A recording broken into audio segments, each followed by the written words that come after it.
You're in the middle of a conversation. You're smiling, nodding, saying the right things. But in the background of your mind, there's a quiet thought to realize this isn't really me. So you adjust your tone, your opinions, your energy. And when it's over, you feel slightly counterfeit. Why does being around people make you feel less real? It's not always obvious. Sometimes it's small. You laugh a little louder than necessary. You agree when you're unsure. You hide an interest because it might seem strange. Later, alone, you replay it. That wasn't me. Over time, this becomes identity. I'm different around everyone. No one actually knows me. Psychology calls this self-monitoring. Some people are highly attuned to social cues. They adjust quickly to maintain connection. It's not manipulation, it's adaptation. But when self-monitoring becomes constant, something shifts. You lose access to your baseline. You stop knowing which parts are preference and which parts are performance. And that tension creates the feeling of being fake. Here's what's really happening. Your brain prioritizes belonging over authenticity.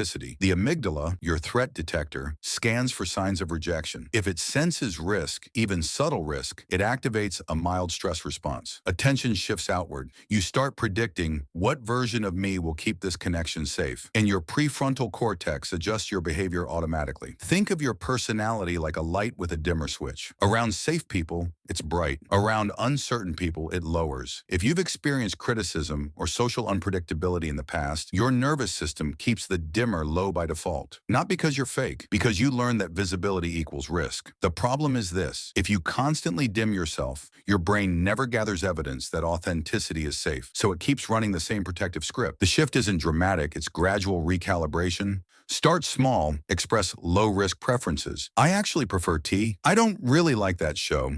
When nothing bad happens, your brain updates. That's exposure-reducing threat response. Second, notice patterns. When do you feel most natural? Your brain builds identity through repeated evidence.